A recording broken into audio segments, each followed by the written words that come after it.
नमस्कार मैत्रिणींनो.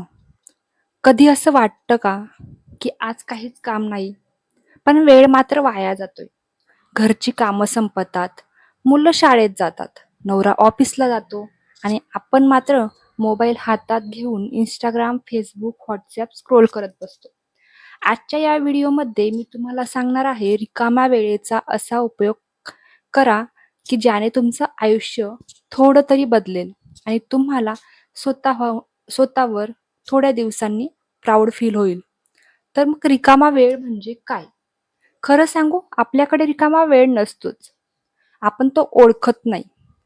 चहा पिताना 15 मिनिटं, मुलं झोपल्यावर अर्धा तास, 1 तास, काहींची मुलं 2 तास झोपतात.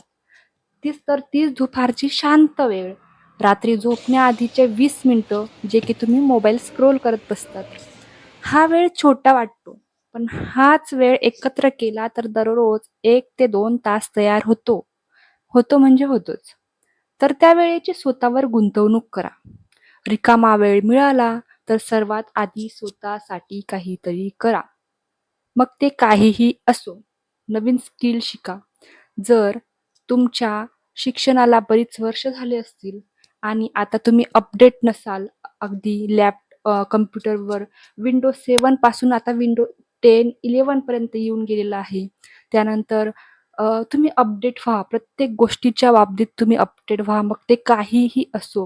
अगदी स्किल शिकण्यापासून असो किंवा मग फॅशनपासून असो किंवा अगदी कपड्यांपासून असो किंवा मग इंग्लिश स्पीकिंग जर तुम्हाला तुमच्या मुलांच्याच भवितव्यासाठी तुम्हाला जर काही शिकायचं असेल किंवा स्वतःसाठी शिकायचं असेल, तर थोडे-थोडे इंग्लिश स्पीकिंगचेच क्लास लावा. ऑनलाईन का असेना, नाहीतर मग टीव्हीवर पहा. शिलाई जर तुम्हाला तुमचं स्वप्न राहून गेलं असेल शिलाई, ब्युटी पार्लर वगैरे शिकायचं, तर त्याचे क्लास लावा किंवा YouTubeवर देखील भरपूर सारे व्हिडिओज त्याचे भेटतात. तर ते पहा. कुकिंग टिप्स, एडिटिंग शिका, जे की आजकाल भरपूर ट्रेंडिंगवर चालू आहे. लक्षात ठेवा, ज्ञानावर खर्च केलेला वेळ कधीच वाया जात नाही. आणि पुढची गोष्ट आहे, तर तो म्हणजे पैसे. रिकाम्या वेळेतून पैसे कसे कमवायचे? आजच्या काळात घरबसल्या कमाई शक्य आहे.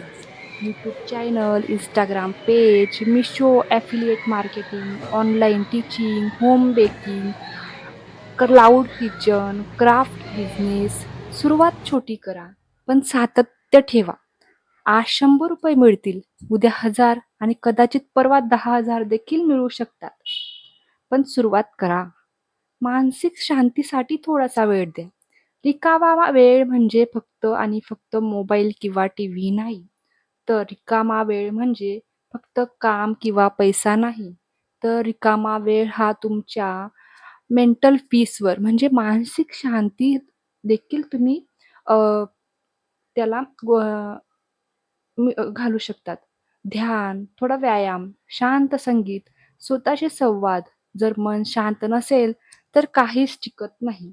त्यामुळे सर्वात आधी जर यावर तुम्हाला हा रिकामा वेळ खर्च करता आला, तर नक्कीच करा. मोबाईलचा वापर शहाणपणाने करा.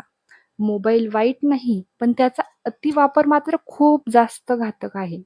तासनतास रील्स पाहणं, निरुपयोगी गॉसिप्स, दुसऱ्यांचं आयुष्य पाहून दुःखी होणं, स्टेटस पाहणं, रील्स पाहणं, ते असे करत आहेत, पण आपण असे नाही करत. आपल्याला फिरायलाच वेळ नाही भेटत. आपलं आयुष्यच असं का जातंय? आपण यातून फक्त आणि फक्त निगेटिव्हिटी घेत असतो. तर मोबाईल तुमचा मालक नाही, तो तुमचा नोकर असला पाहिजे. तर तुम्ही रिकामा वेळेचा उपयोग लर्न, क्रिएट आणि अर्निंगसाठीच केला पाहिजे, असं मला तरी वाटतं. रोजचा छोटा बदल तुम्ही करा. आज ठरवा, रोज फक्त 30 मिनिटं स्वतःसाठी देणार. मोबाईलचा योग्य वापर करणार. हेच एक ध्येय ठेवा. लहान पाऊल म्हणजेच मोठा बदल घडत असतो. तर तुम्हाला माझी ही छोटीशी माहिती रिकाम्या वेळेबद्दल आवडली असेल, तर नक्कीच व्हिडिओला लाईक करा आणि जर अजून रिकाम्या वेळात काय-काय करू शकतो याबद्दल व्हिडिओ पाहायचा असेल, तर चॅनलला मात्र सबस्क्राईब करून ठेवा आणि कमेंटमध्ये पार्ट 2 असे कमेंट करा. म्हणजे मी यावर अजून एक व्हिडिओ आणेल आणि जर तुम्हाला हा व्हिडिओ आवडला असेल तर पुढचा व्हिडिओ पाहण्यासाठी चॅनलला सबस्क्राईब करून ठेवा. रि आणि लक्षात ठेवा, रिकामा वेळच तुमचं आयुष्य बदलवू शकतो. पुन्हा भेटू नवीन विषयासह. धन्यवाद.